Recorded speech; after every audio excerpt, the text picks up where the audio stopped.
One's ready. Go!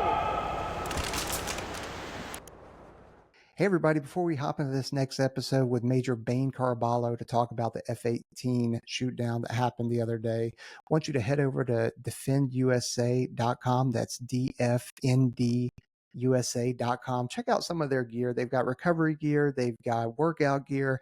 In fact, the top that you'll see Bane Carballo wearing in this episode is actually from Defend. And he's a bigger dude. I think he's like 6'4", something like that, and pretty fit dude. So, and it fits him really well. He's wearing an XL, but and it's one of the waffle tops, but really good recovery stuff, really good workout equipment. It's got firefighter stuff. They take care of everything, and it's made in the USA.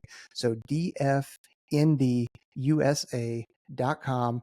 Get yourself some, and then enjoy this episode where we kind of deep dive what could have happened. This is all kind of speculation and all that kind of good stuff. So like bear with us, but it's a little bit more educated answers than what the two idiots that you heard from yesterday with Aaron and Trent. I mean, those guys, I don't even know where they are going with it. So I hope you guys see this. Yeah, that's right. Savage Peaches is back. Woo! All right, enjoy. Hey, everybody, welcome back to the One's Ready podcast. You're in the team room, and we have Major, well, hopefully it'll be Lieutenant Colonel soon, but whatever. We'll go Nick Bane Carballo. Thanks for joining us again. Yeah, buddy. Return I guest. got to work on my team room. Your team room looks a lot cooler than mine. Yeah, well, I did just ask you to move from a one room you were into another one. So, well, Okay, thanks for having me back on. Yeah, of course. Just to recap real quick, so people know who you are, and I'll link your episode down below in the description. But you are a current F-15E pilot, and still flying. You're still active duty, doing all that kind of stuff. So the disclaimer is, hey, if anything that you say is your own opinion, is not the opinion of the Air Force or any organization you're part of. Looking out for you, dude. It's all on me. I think we're going to do some assuming today, too, based on what you hit me up to talk about. So we'll just put that out there. We are. All of this is just kind of conjecture based on yours and my experience working with the folks that we're going to chat about a little bit. So, but exactly. Yeah. So, and what we're kind of going to chat about, and Aaron and Trent kind of recorded an episode about this yesterday, just because it was funny because the pilot and the Wizzo were okay, Yeah. So, I mean, slight injuries, and I'm sure their backs are going to feel it for quite some time and all that kind of stuff. Sure. But overall, they were okay. But it was the F-18 shootdown that happened yesterday. So if you're not tracking, the F-18s, or you're tracking because we've already talked about it, but F-18 took off of the USS Harry Truman yesterday, and then was mistakenly fired upon from the USS Gettysburg, which is still internal to their carrier strike group. Yep. So the kind of initial question going in is, how could this have happened? And in theory, because the investigation board is still happening and all that kind of good stuff. Sure. I think it actually could happen a lot easier than maybe the fellas on the podcast yesterday thought, for a lot of reasons. In there. So chatted with some of the bros on the Navy side, because obviously that's what you do when this happens. You're like, hey, what the F? Bro. What happened? Like, one, glad everybody's okay, but what's going on? So we'll call it a working theory until it officially comes out, is that the jet that got shot down might have been the tanker. And most people hear tanker and they're like, oh, KC-135, KC-46. A lot of folks don't know that the Navy will launch an F-18 that's just got a bunch of fuel bags on it and a few drogues. And then they use that. They put that thing in a pattern around the carrier or somewhere, kind of pre-planned. And that thing refuels other F-18s as they're either taken off or usually as they're coming back, and they have pattern ops or somewhere in the middle. The Navy folks that listen to your podcast will, I'm sure, correct me to 100% on that one in there. So, because it's going to be a tanker and it's going to do a lot of fighting, it probably isn't the most capable jet, which means it might be missing things that help you identify friend or foe, like a Mode 5 IFF, which is what we use as one of the primary means to say, hey, that person's on my team. For those not familiar, there's a bunch of different codes that go into the identify friend or foe. Some of them are used for altitude, some of them are used for your civilian ATC, and then mode 5 is the one that's all militarized and cryptoed up in there. There'll be some folks that are smarter on this than me, but not way back, but a few years ago when we rolled out mode 5, most of the jets downrange didn't actually have mode 5. So we had a bunch of jets flying around that technically were at least meeting lack of friendly, which is part of ROE. So mode 5, positive mode 5 indication means you're squawking mode 5. And my guess is maybe that tanker or that F18 that was serving in the tanker role, assuming that's what it was, maybe didn't have a functional mode 5. So that right there's one instance which the cruiser, the Navy's cruiser, I'm pretty sure that's the one that is in charge of their air defense. I think that came out in the article last night that one's in charge of the air defense. So it's probably the one that's got its radar on and the Aegis system is functioning, and it picks up this thing that is not squawking mode 5. So at a minimum, it's going to designate it as a bogey or an unknown. The other piece, my guess again, is that the Link 16 might not have been functional on that jet. So Link 16 goes by a bunch of different names: Fighter Data Link, Fiddle, FDL, Link 16. MIDS is the terminal that we use. So maybe it doesn't have a updated MIDS because it's a tanker and they use it as a tanker all the time. Who knows in there? But Link 16 is another way that you can fulfill or miss that lack of friendly. You see the PPLI, and for those that aren't familiar, Link 16 is just our fighter data link, or our fighter data link and Link 16 technically different, but Link 16 is the network that we use to build a common operating picture across multiple different platforms. So if you've ever played any video games, whether it's your Call of Duty and you see where your whole team is on your lower corner, or Ace Combat, and you can see all the things, Link 16 is kind of the real world version of that. And different aircraft have kind of different ways they display that and different ways they enter that net. But in general, now you have to have a mid jitter terminal that functions correctly. And so a lot of times jets that aren't going to be in a combat role will accept taking off without a mid jitters terminal that is functioning. And even if you are going into combat, it's a contingency, but you might take off without a mid jitter terminal that is functioning. So you're not going to be on the link. We do that all the time at the weapons school. You'll check in and you'll say, hey, I'm link sour. And that now, like, hey, now if somebody checks in and they use the words for mode 5 not working and link not working, then you're really worried about that person. And depending on where they're at and what they're doing, you might change their role because that's a good way to get shot. That's a good way to look if you're coming from the wrong direction, like an enemy. Yeah, I mean, if you're just kind of retrograding or something like that, exactly, coming at friendlies. Yeah, exactly. Thing. And I'm not aware of the positioning of all of this, but my guess is that there's a combo of those two things. We have no mode 5, no link, and then it came out in the news yesterday that that whole thing was during kind of a strike. I don't know if it's been this is, again, speculation. I don't know if it's been confirmed or not yet, but the Houthis tend to be launching things at all times at anything that they can find. And it's not really hard to find a carrier strike group. And so I would not be surprised if there was a pretty large counterattack or just an attack at the same time, because for the cruiser to be engaging something in the air, there's a whole lot of authorities. The thing they were right is like the authorities involved to say, hey, you folks go ahead and shoot this. So my guess, we'll call it an educated guess based on certain conversations, is that there's probably a counterattack that's happening around the time, or a drone attack, small drone attack in there. Two types of missiles generally that are going to get shot at things that are in the air from a cruiser. You have SM-2, which is more your like close range, and then SM-6. SM-6 is a monster of a missile and can go pretty far. And my hypothesis or my guess would be that if an SM-6 hits an F-18, neither air crew is surviving. That's a pretty big missile.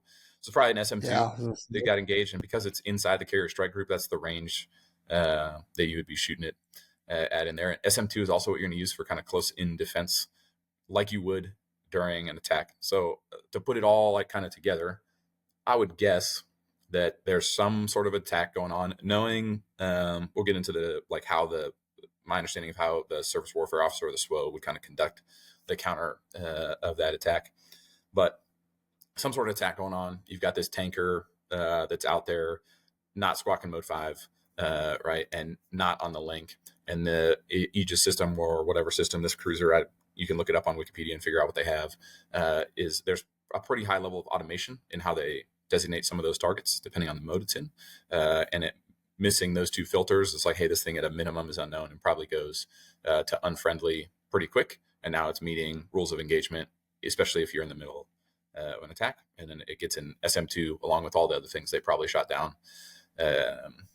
If there's a counterattack going on, it seems like they've been pretty busy shooting stuff out of the air, as has everybody down there. So I don't think from a pure system standpoint and kind of how this functions, that this is actually that hard to happen for an event like this to happen, which is crazy to think about, right? You think about the folks that are down there, they're very, very, very good at their job, right? The world's greatest military. And we can talk in a little bit because I have some thoughts on everybody's real geared up towards the next, great power conflict or near peer conflict in there. And I think, especially in the beginning, based on kind of how we currently try to train, but maybe don't, this would be, this type of thing would happen on a scale maybe that we're not ready for. The other thing I think that's interesting is there's I think, I can't remember if it was Trent. One of them was talking about yesterday on the podcast, like, man, how many people must be involved to make a decision to shoot a missile? Yep. And I think that's like a really, really, really good just example right there on what GWOT has done to not only our military, but the perception of how our military operates in there. And sure, there's definitely authorities on the boat. I'm not an expert on those. We have some SWO folks that work in SMINIC that we chat with and work all the time. But general familiarity is kind of the best I can give you. But depending on the type of mode the boat is in, so what's going on? Is the boat getting attacked? Ship. A boat is a submarine. They don't like if you call their ships boats. I would say Sorry, Dave. Mo will get up. Mo, Dave, I will call you out on it. All the fellas out there. Sorry, the ship is getting attacked. In there, the authority to shoot actually lives at a fairly low level, and just based on kind of what we've seen historically from the Houthis and how many drones and other things that they're shooting at these boats, you probably have a team of between 3 and 5 humans that are working this problem. I think a lot of people are more familiar maybe with Patriot and how that works in an air defense role, because that's one job in there. But 3 to 5 folks, usually the surface warfare officer would be the one kind of coordinating the whole thing. And it's probably an O3 equivalent that is working, maybe an O4 if you have an experienced dude on the ship that's working this problem. And that's where the authority lies. You're not waiting for the captain every single time that you have, hey, we have this thing over here. You have potentially hundreds of those things that you're worried about, right? Or at least in the high tens of those things that you're worried about. And so you don't have time to be running that up and back like we did in GWOT. And like, hey, we see this guy on the ground and we have a bunch of time to figure out when we want to take him out in there. That's not that the Houthis are necessarily peers in conflict, but you start talking about mass at the level that they seem to have been able to generate it in the ways that they've been able to generate it. And that certainly gives our combat systems a good workout. And so I think that's some of the scar tissue that we've carried.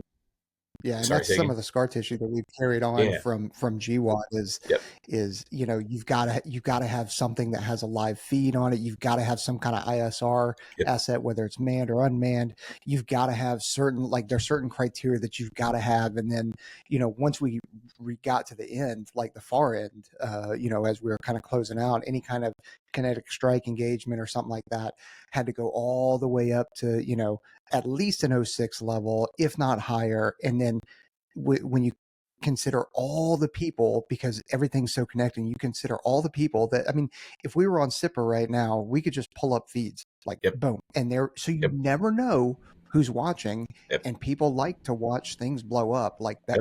Where do you think all those YouTube videos and like they've got millions of views because people like to watch shit blow up? And, so we've gotten very comfortable with, well, of course I've got ISR assets. And we've, instead of delegating down to the lowest level of, hey, you're allowed to shoot your rifle, dude. You should be shooting your rifle with somebody shooting back at you. We've kind of gone into this like, hey, mother, am I allowed to do this? Am I going to get in trouble? Yeah. In fact, I think CENTCOM is still perpetuating that, unfortunately. Which maybe that works for that AOR, but I know for a fact that the folks who are in charge in CENTCOM have nicer, shall we just call it, situational awareness suites in their own office than the folks on the AOC floor do. And so a lot of times that results in, the 3-star, the 4-star, whoever's on duty at that time, they're up the whole operation. They're wondering why their C2 folks aren't seeing the same thing that they are. And there's different reasons for that. Right. But it's gotten to the point where in CENTCOM, you literally do have the ability, I guess, as the 4-star to have the awareness to run the fight and do it that way, which is not doctrinally how we are supposed to operate. But I guess we're just holding to the idiom of, we don't read our own doctrine. So it's probably fine. Do what you want, follow your heart, if you will. But it definitely still is being perpetuated in that AOR. And so I can understand why the perception might be like, oh man, for a Navy ship to be shooting the missiles that they're shooting, that's probably coming from a very high level. I mean, if the thing is getting attacked, the ship's getting attacked. That's like you just said, it's going to shoot its rifle, it's going to shoot the equivalent and take care of itself. And that actually, again, depending on the state that they're in, which will come out in the investigation, eventually this will all be, we can figure out how good a guessers you and I are. But it's going to shoot back, and that's going to live at a lower level depending on the readiness state or the weapons control state that it's in there. But I think go ahead. I was going to say, I figured it had to do with the mode 5, and I was also thinking about like, okay, well, Link 16, maybe they were, I wouldn't think that it would be the wrong crypto because it's all part of the same carrier strike group. So like they should all be able to talk. It's just maybe, I didn't even consider the tanker aspect of it. That heavy probably doesn't have all the countermeasures. It's going slow. It's not going to be able to maneuver. Yep. Again, that could be totally wrong. We'll find out. And I don't know. Again, without knowing like where are all the ships positioned, where are the min safe routing? Where are those corridors at? Probably not the same ish as the tanker. And it who knows where the Houthis are attacking from? But there's a good chance that this thing flying low-ish and slow-ish ends up in the same corridor as one of the attacks, just during either its orbit or a different reposition or whatever, and get shot. I would be amazed if it wasn't a mode 5 and link issue, based on what I know about those cruiser systems and the different DDGs and cruisers that are out there and how they work. I'd be really surprised if the system let them shoot something that was squawking the correct mode 5 and on the link. I mean that, and those safety precautions and safety measures are put in place for that. Yep. So unless there's some kind of spoofing going on, like it should not have happened. If everything is set correctly, everything's squawking correctly, and the systems are working as they should be. So kind of what we were talking about in terms of delegation of authority, like as we and you alluded to, great power competition and the way we should be training and the way we should be fighting, and really the lack of autonomy that we have. Like, how should we be training then for the great power competition? I think that the simple answer is every single person that could possibly be involved at the lowest levels should be training to understand scenarios like this. Your lowest level of operator that could potentially hit, the big red button, whether that's in a fighter or whether that's on a ship or whether that's, somewhere on a, multi-domain task force or whatever it might be, needs to understand how we plan these type of operations. And when I say these type of operations, we're shifting now from kind of CENTCOM to, hey, how might we operate in Indo-PACOM when we're all very dispersed, coming from a long ways away, and the time that the enemy is going to vote is very large, and so our plan could change at any point in time in there. So that's these things, and you can look at all the open source stuff on distributed maritime operations and whatnot. Kind of that seems to be the way things are going. So in that dynamic environment, you need your lowest level of operator to understand the broad spectrum of things that could potentially happen, and then be able to adapt and still fight or operate in a way that allows us a chance to win. So that's a really broad. There's some buzzwords in there, but I think what that means is you look at exercises like WISNT, Red Flag, Black Flag, Bamboo Eagle, all of these, and we need to start thinking about targeting or who those are targeting. Right? You and I have been behind closed doors plenty of times and talked about, man, every single exercise is doing the same thing right now. And we have no exercises that are, we have exercises that are specifically targeted at the lowest level of operator. That's kind of your red flags and whatnot. You have your WISNs that we're trying to now kind of target that middle to elite level at the weapon school, where you're like, hey, these are the folks that we want making the decisions. So we target that a little bit different. And then everybody looks at Bamboo Eagle. I'm going to use them as an example.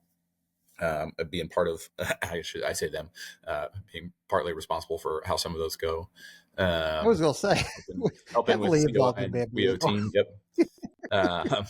And the target, that everybody looks at that and they go fly it and they're like, this is the worst exercise ever. This is terrible. This sucks. It's not fun. I'm like, yep, it does suck, but it's not that exercise should not be targeted at the person hitting pickle. That is targeted at the decision makers, and trying to give them their sandbox, their playground to kind of work in. So now you're talking about your joint battle watches, your AOC floors, your 2, 3, 4 stars, right, that are making these decisions based off of incomplete information.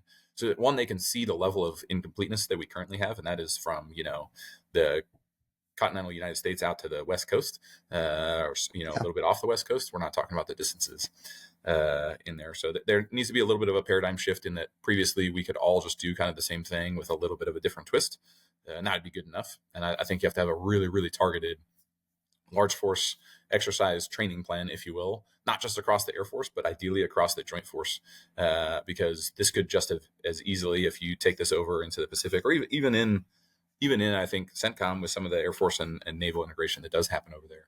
But you take this over into the Pacific, and this could have just as easily been the Navy shooting down the Air Force, right? And or the Navy shooting down, even worse, a coalition partners type of aircraft in there. And so imagine this is CENTCOM. Should be the most controlled, easiest problem set for us to solve, and this is happening. Now imagine scale that up to a full fight in Indo-PACOM, and we know that your cruisers and your destroyers, for the most part, are not going to actually be around the carrier, because the carrier itself isn't very survivable. There'll be a 1 or 2 there probably doing cruise and ballistic missile defense, but for the most part, they're going to spread out.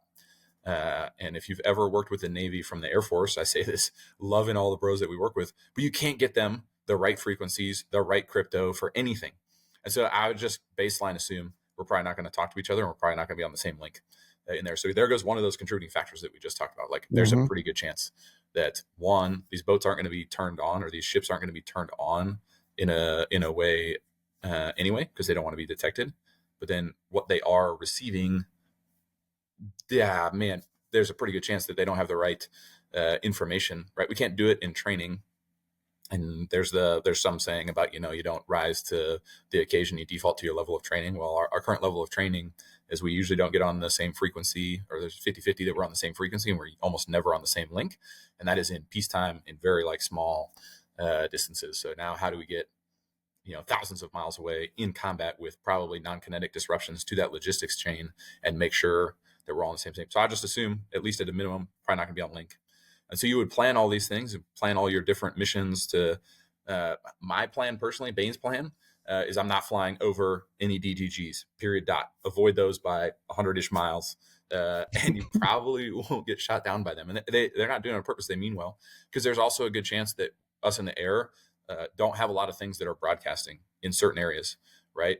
We know that that's going to give me away too. So both parties are going to be at MCON. We're just talking about blue now, and I think everybody thinks of Air Force and Navy systems, especially when you think of kind of air defense or offensive air roles, and they assume that we're able to use different sensors, look out in front of us or around us in the case of a ship, and hey, that is an F-15, right? That is an F-22, that's a J-20, that's a J-16, and unless you're on link, right, from blue to blue, it's the link that is telling you what it is.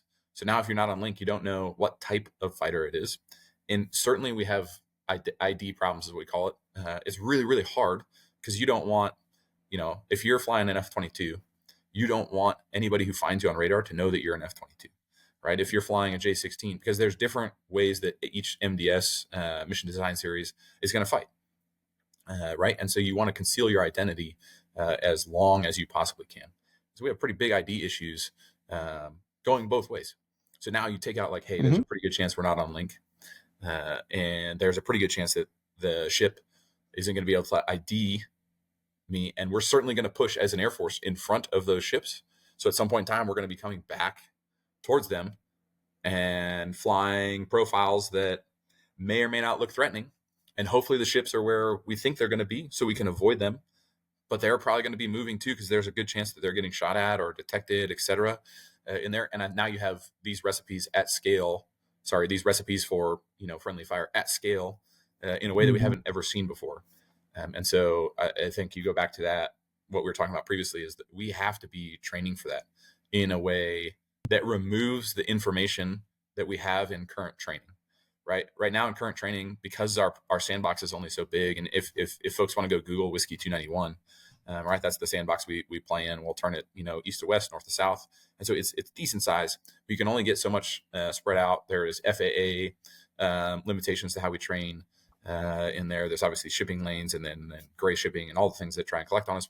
There's a lot of limitations in training, in live fly at least, that preclude doing some of this variance that would then kind of get you the experience of like, oh man, we shot down a bunch of blue fighters a day in training, and that's bad, but we need to start failing in that way so we can figure out then how to fix it. And so then that probably points you towards, I need to be doing a lot of this in the synthetic world, right, which is now even more difficult because there's very, very, very few places where the Navy and the Air Force, just in this one example that we're talking about, can integrate. There's certainly almost no places where there's a couple that I can think of, but they're pretty security limited, where you can get all, Army, Marines, Navy, Air Force, Space Force, Cyber Force, all of those folks integrate. So we don't have a ton of playgrounds that actually allow us to train in a way, because we're just talking, Navy, Air Force integration right now, because that's the primary one that will happen over in Indo-PACOM.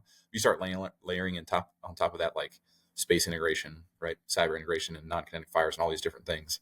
And there's a lot of ways where all our really exquisite capabilities could unintentionally negatively impact the execution, whether that's all the way at the extreme end of friendly fire, or a non-kinetic window doesn't adapt with a pulse changing, and now things that we thought were protecting us aren't protecting us out there. So I think it's a really cool problem set. It's a significant challenge, but as one of the folks who gets to work on how do we adjust the training paradigm and how do we align that, it's a really, really cool problem set to kind of be working with. Not that that's what you want to take away from the Navy shooting itself in the face fire incident, but I'm hopeful.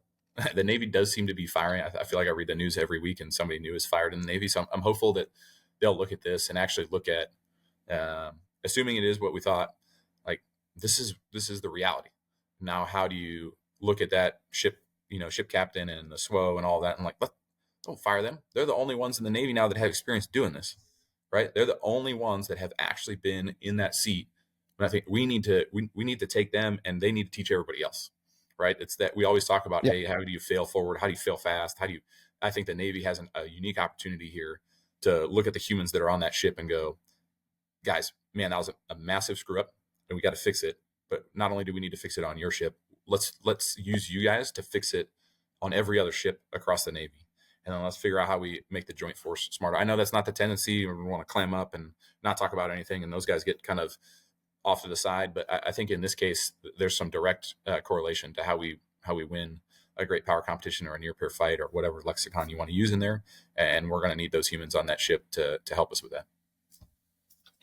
Yeah, I think, when we start talking about senior officers and senior enlisted, I think there are other reasons to fire people, not necessarily for this, right? Yeah. Because I think instead of, identifying, hey, that was the ship captain that did this, I think maybe we have to start looking at some of the standard operating procedures and some of the techniques and procedures that are incorrect, or maybe need to be adjusted, especially when we start talking about how the Air Force and the Navy, like even right now, if you were to ask the Air Force, we say, hey, we're going to be running a show over there. You ask the Navy, they say they're going to be running a show, right? And they cannot agree.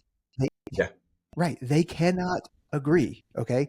And then we say, if you ask the Air Force, especially if you ask the folks in our circle, we're like, dude, this is an unbelievably difficult problem that we have not been able to solve.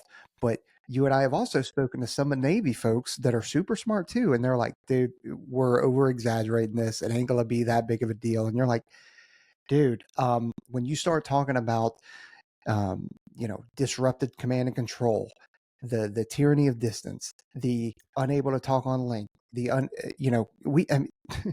we you mentioned it, we can't talk on link often, right? Yep. Very, very often. You start talking about any kind of frequency hopping. We've got different systems than they do. We start. It's an enormous problem. And again, I'm speaking from an Air Force guy, right? Whereas some folks in the Navy that we've had briefs from are like, dude, whatever. This is a simple problem. We'll just launch a couple jets and it'll be over. And it's like, I don't think so, dude. Yeah. So yeah, you're right. I don't think that firing the officers or firing the senior enlisted in this particular case is the right answer. I think Yeah. we just got to revisit the way that we're doing things, and then let's figure out how to integrate and let's fix the problems. Yeah. And again, you and I are making some assumptions about what we think happened and whatnot, but if all of that kind of holds up relatively true, then yeah, I totally agree with you. Like, let's figure out a way to learn from this and take advantage of the experience that those folks now have. You bring up an interesting point. I wasn't even thinking about it as in terms of some of the briefs that we've got from the Navy of like, this isn't that big a deal. And the truth always lives in the middle, right? China's a 20-foot tall giant.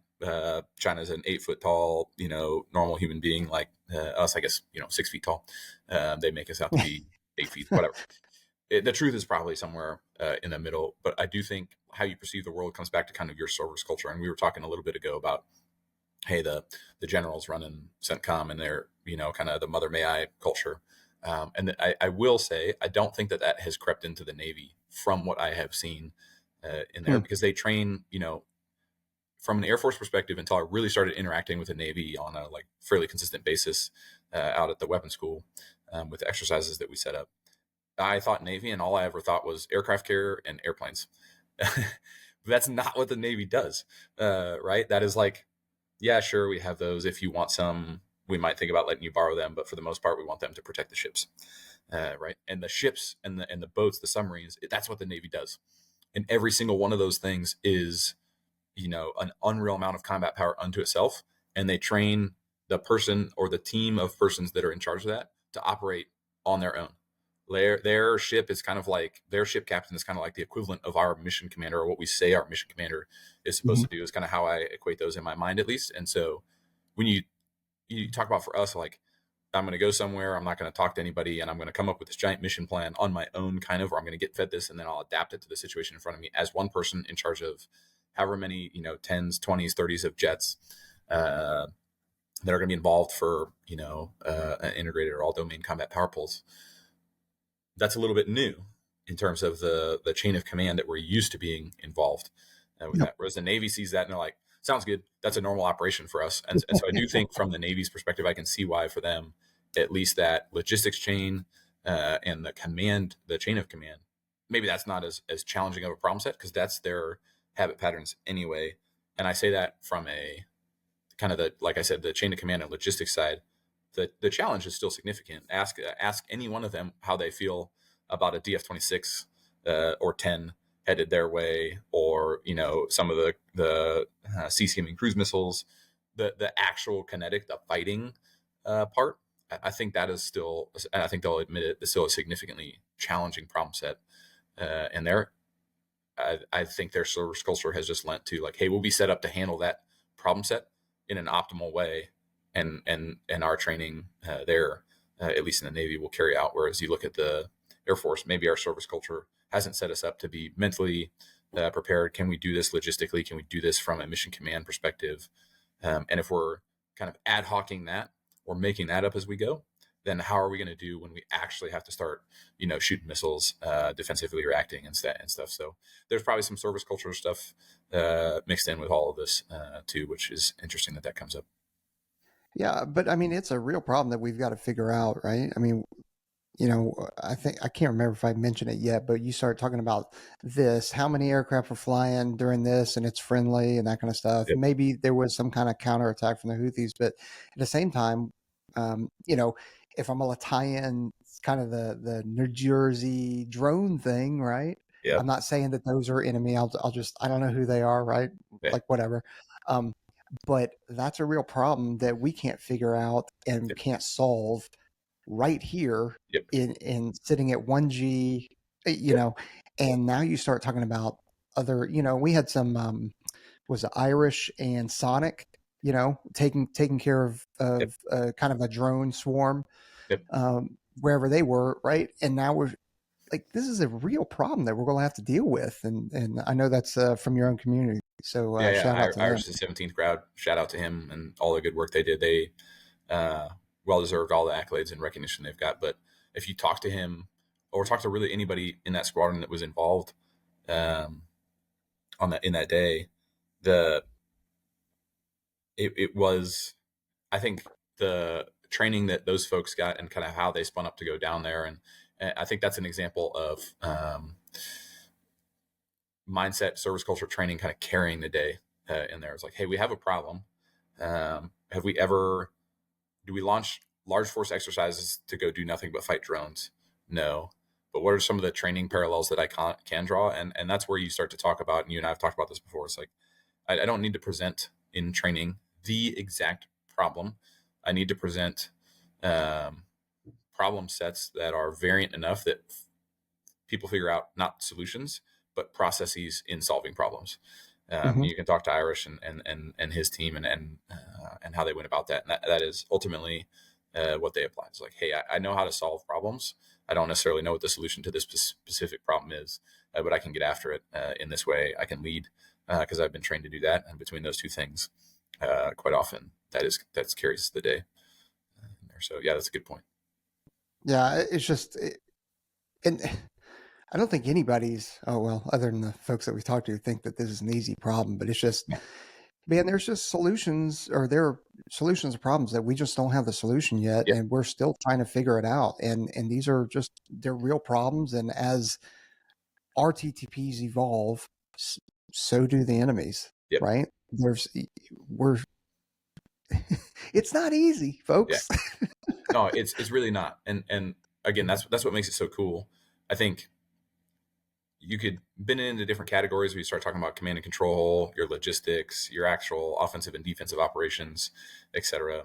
But all of those eventually merge together. And as the older I get and the more kind of operational focus I end up with, I get really frustrated with you're talking about our TTPs changing, and I'll use a couple examples here in a second. But the more I get frustrated with the bureaucracy that our joint force really is mired in, because it's not designed deliberately slow to be agile enough to adapt at the rate that we need it to. And some of that is good, right? Can you imagine if I could really quickly, shift lines of spending of like NGAD 1 year, this thing, the next year, this thing, right? And the Air Force is guilty of that at times of bouncing around too much and not having a solid plan of here's the things we're going to invest in, and For it's sure. gotten us in some corners in there. But every culture or every service has done that to some extent. You can look across all the services and see that the bureaucracy has actually probably saved us from ourselves a few times at that level. It's frustrating that trickles down even into the TTP kind of change process. And in the past, right, when we're fighting Su-27s and 10 Chucks and we have complete technological dominance, right, you could afford to go, hey, I'm going to take 6 months and I'm going to test out these new ideas. And then I'm going to take another 6 months, really a year, and I'm going to write all these ideas down, and I'm going to get community opinion on it and make sure that we have buy-in. And then I'll publish it about every 2 years.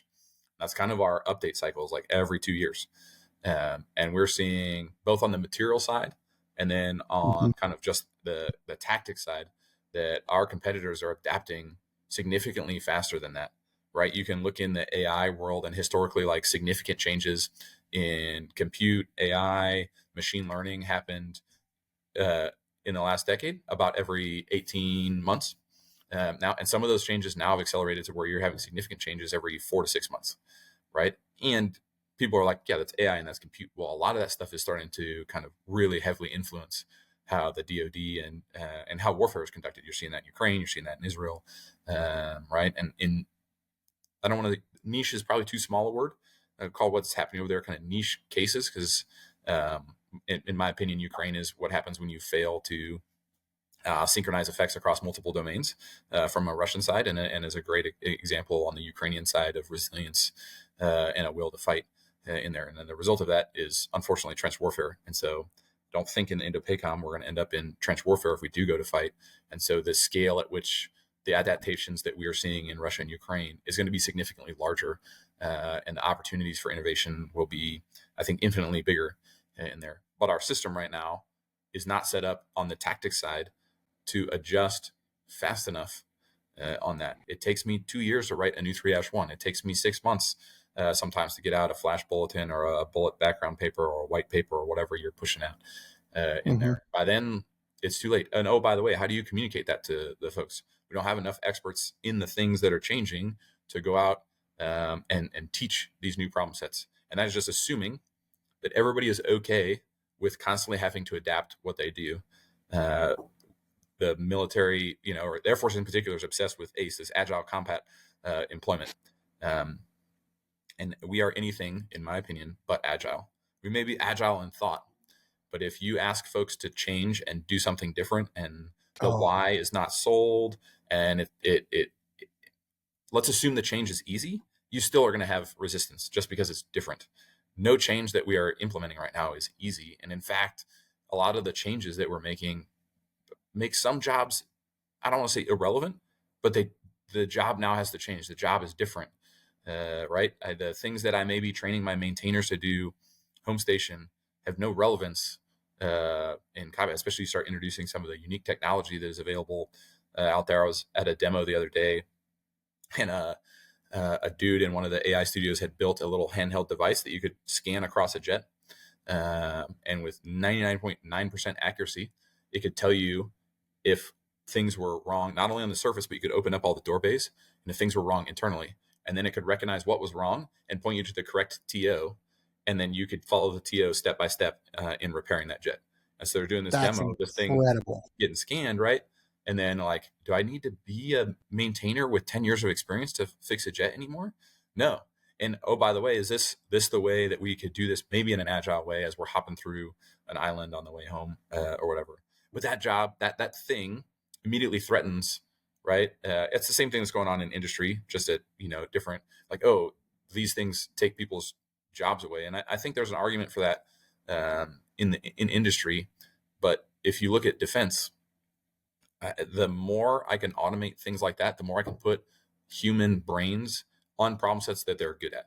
I would love for jobs to go away, not because I want those people to lose their job, but because those people are so much more qualified to do things that humans are good at. And they're to be thinking about problems in there. And you work in the front office, all of the things that automation could actually do, right? And so you could be doing the things. That's just because I'm an early adopter of yes. Yeah, but there's not a lot of early adopters in there. So we've gotten like way down this rabbit hole of how Bane doesn't think the Air Force is agile and adapting to the times fast enough. But I agree with you. So you're not on an island on your own. No, that's fine. One, I knew you did, and then two, I've been on my own. So, and I think we got to figure out how to strike a better balance there, because all the way back to the very beginning, if we don't change how we're training, or we don't get the right folks to adapt the changes that we're trying to make, I would say right now in the training, right? If we don't start thinking about how we update TTPs faster, right? Because there are things that we will do deliberately to fly into a DDG, right? As blue. But I bet if you went out and asked half the fleet, they may not have heard of some of those TTPs. And why would blue ever be flying where I could shoot? And why would they ever trust me to shoot an SM6 through their formation or whatever, right? It's that why. If we don't adapt our processes so that this information, this changing information, is getting out to the right people with the right context and the right why behind it in a timely manner, then we're just going to see more of the kind of tragic events that happened this week. And I promise you, there are missiles that will kill aircrew.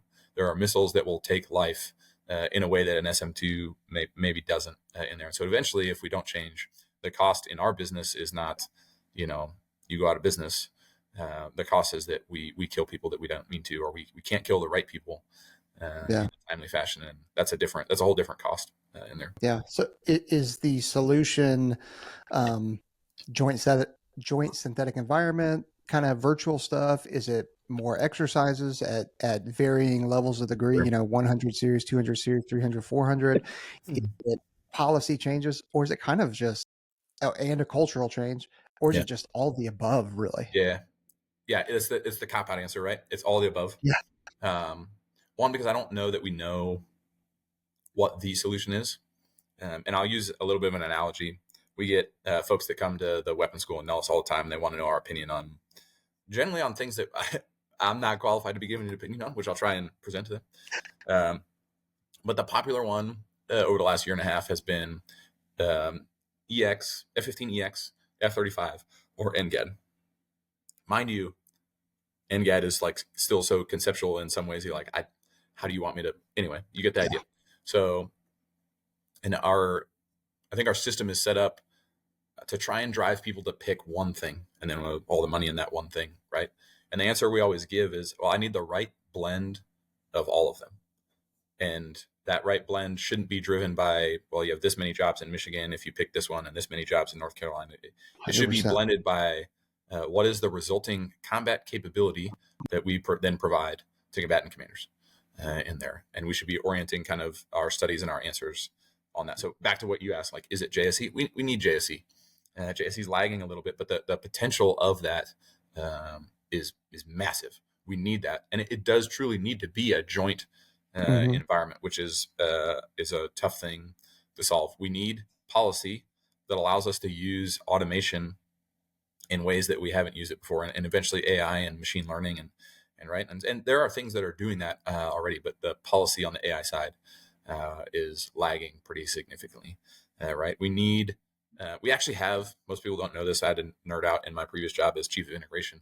We actually have AFIs and joint pubs that dictate how we are supposed to do large force training as a service and as a joint force. I don't think we follow those. I know the Air Force doesn't, not to dime us out. It doesn't seem like the joint force does either. And the ones that are kind of like loosely follow those are a little bit of like the pencil whipping of like, cool, you're good to go deploy.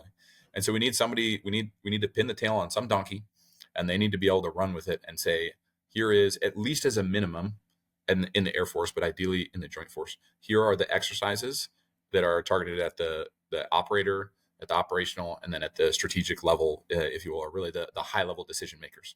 Because everybody, we can no longer get away with like, hey, your captains and majors in the Air Force are going to win you the day, regardless of what good or bad decisions you make at the top, and regardless of what poor execution errors happen at the bottom. That will not carry the day in the next fight, and that's a little bit of the model in there. And then you address something interesting. I'm writing up, or I just finished a paper in school. See if I can get it published somewhere on the culture of the different services and the mindsets, right? And I think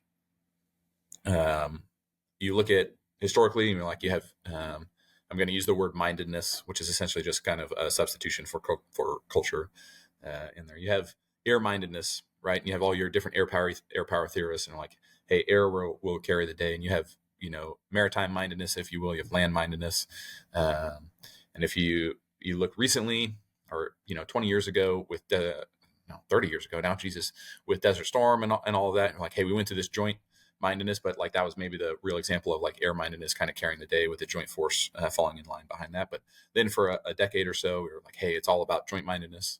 We started to add cyber and space, right? And we have this multi-domain mindedness. And so over the history of the military, right, we've kind of adapted our cultures and our thinking to the technology available, and then the battle space we think we might apply that technology, or the context of the conflicts we might have to be in. But then if you go look at a lot of the conflicts that we're in, and which either services leading them, or which services are playing a major role, I think you still see a lot of application of service specific culture or service specific mindedness, right? And so, we tried to Desert Storm, air power won the way, and so we look at GWAT, and we're like, hey, we're just going to use air power to shape everything, and that will make up for any lack anywhere else. I'm like, maybe some of the other domains might have served us better, right? And now what I see as we shift to great power competition is that, like, are we going to adapt this multi-domain mindedness?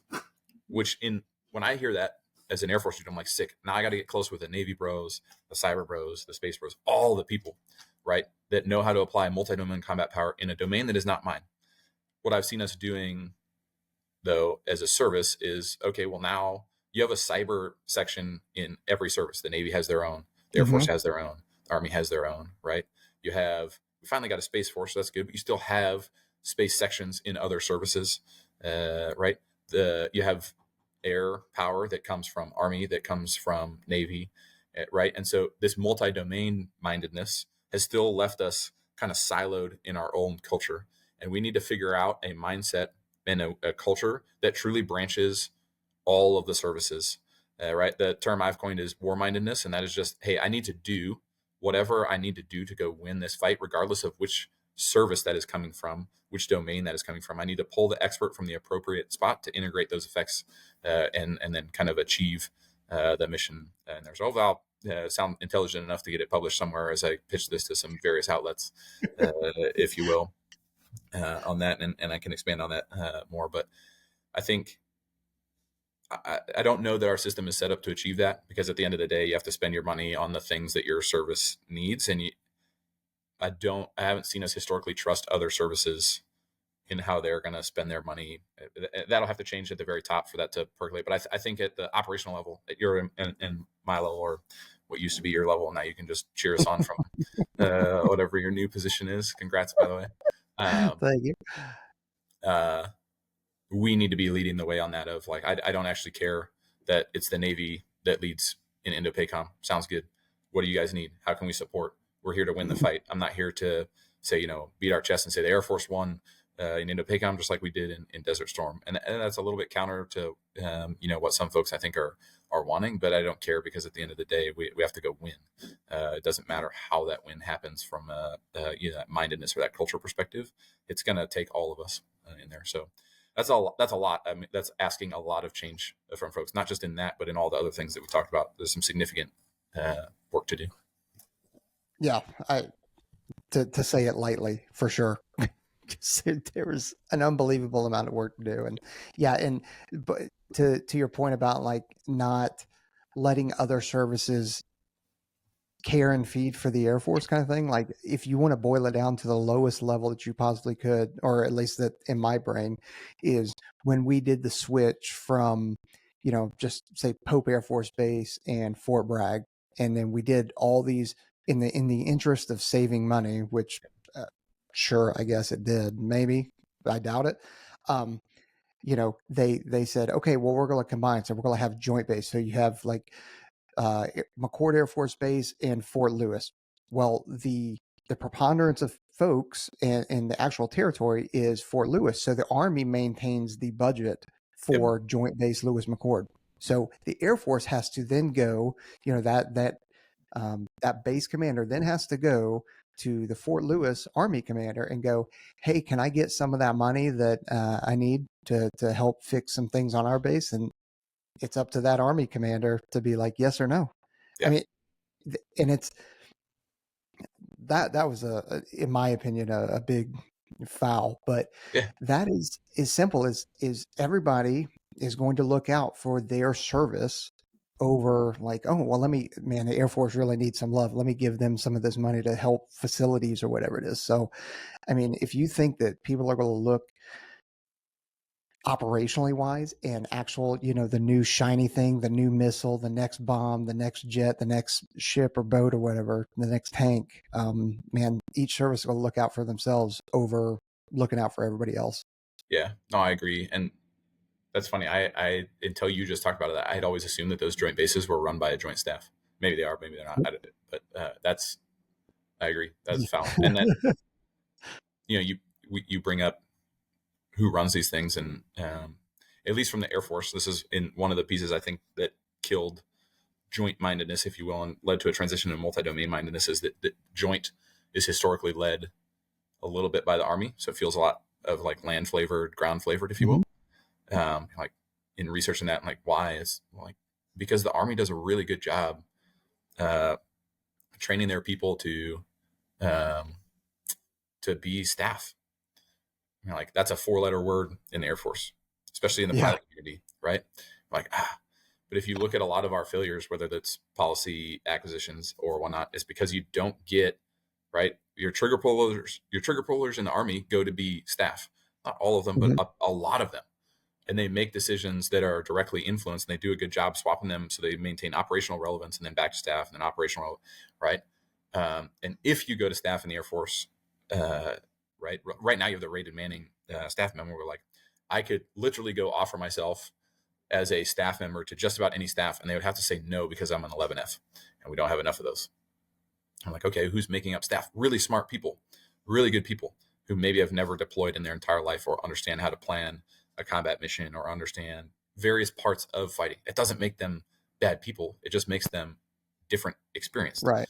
And you need a balance of that experience, because there are folks that I meet now in what I'm currently doing that understand a different part of the Air Force that is so foreign to me in there, but it makes the Air Force function. It makes the Air Force go. Just like if you have a combat problem, you're going to come to somebody like me, right, and ask me to solve that. Well, you need that mixture on staff. And I would say from an Air Force side, it doesn't seem like we have that in there. It's not that they're, again, bad people, or they're trying and doing their best, but they only have a specific knowledge set that gets them so far.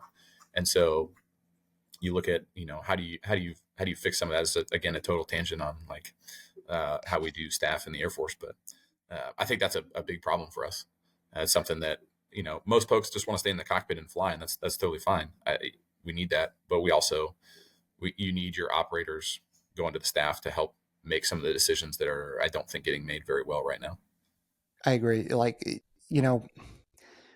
on the pointy end, right, or the trigger puller, or whatever you want to call it, we complain about like they just don't get it, they're detached. Well, how do you fix that? You send your people that actually have firsthand knowledge of it to the staff to help course correct some of this stuff. And it's, you said it, and I agree with you. Like, the people up at staff, they're not malicious, they're not ill-willed. Sometimes they're just misinformed, and that's that's on us to kind of fix that. Yep. I mean, let's tie it again. You asked me on here, and an hour later, we're talking about staff things. You asked me on here to talk about the F18 shootdown. Hopefully people are still listening and haven't totally tuned this out. But so I mentioned when that all happened, or when Mode 5 was initially rolled out, right? A lot of the folks downrange didn't have the Mode 5 capability. And people were like, oh man, that's a big foul. And I'm like, where does that decision get made? Why is that? What happened? That's a staffing decision. That's a line number, right? And somebody's gonna be like, Bane doesn't know what he's talking about. That's right. I have never been on staff, right? I don't know what the terminology is, but I'm told there's line items that get funded, and then those, get out to the operator in the very, very, very, very simple version of that. Well, Mode 5 was not prioritized high in terms of getting operational aircraft upgraded so that they could carry Mode 5. Who knows why that was? But that's a decision that gets made on a staff somewhere. Well, like a guy, like if I'm sitting on a staff and you're like, hey, Mode 5, we're going to roll this out at this time. Not everybody's going to be fixed. As an operator, I raise my hand and say, a bunch of people are going to get shot in the face by our own systems because they don't have a lack of friendly criteria met, or they are meeting lack of friendly, I should say. And then at a minimum, you go, okay, well, we can't change anything about that because the decision has already been made. But you can now reach out to those operational communities and go, hey, in a year, you're not going to have the right equipment to meet friendly criteria. Here's the plans we're working on. But that didn't happen. It just got rolled out, and it was like, wait, what? Mode 5 is a thing? We don't have that yet. We don't have that for another year. What are we supposed to do? And they're like, you guys will figure it out, right? There's a connection between the staff and operations that results in a thing, or could result in a thing like what we saw. Obviously, I'd be actually curious to see if that F-18 even had Mode 5 equipment on it. Most of them do, but that'd be an interesting finding as well. Yeah, I'm interested to see what the SIB comes up back with. Yeah. So, well, dude, I really appreciate you coming on, thanks for having me. especially potentially hopping out of your comfort zone. But at the same time, you also seem like you know a whole lot about it, and you're able to articulate it a lot better than I can. So I definitely appreciate it, and happy to hear that the rest of the folks that are out there did not get, or at least did not die. I know that there's some, probably some breaks, some bone breaks and that kind of stuff, because you're ejecting. That's not a gentle event. No, I can't imagine. I'm on the taller and heavier side. So in fact, in pilot training, it was one of those, like, always flirting with the T38 waiver in terms of ejection seat limit. But yeah, for those that don't sit in the ejection seat, it's not ergonomically designed very well. No. It is designed honestly to minimize the impact of the trauma of ejecting. So like you have usually if you're tall like me, in your normal seated position, there's a little bit of a gap between your the seat and your legs, and you're trained to flatten your legs if you're going to eject, because what will happen is that 20 G's of force will go up and smack your leg and snap bones.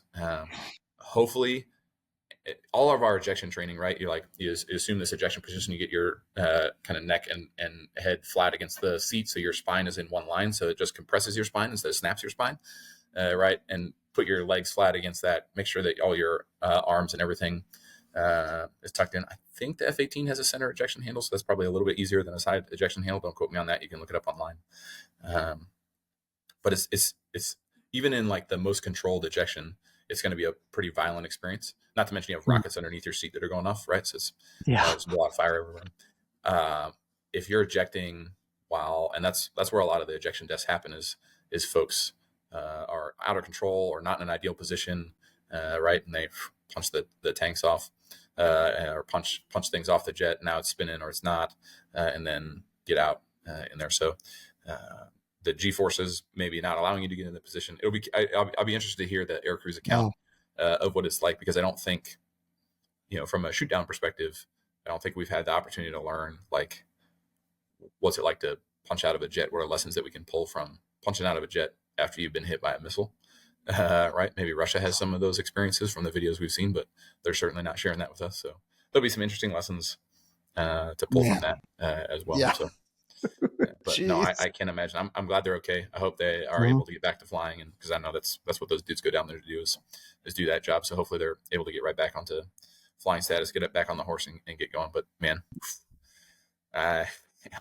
we've had a couple of out of control injections, I think, in the Strike Eagle community a few times, but nothing like this. Yeah. Oof.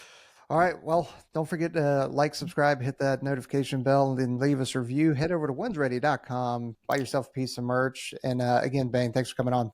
Thanks for having me, Peaches. Merry Christmas, Absolutely. everybody. Light up.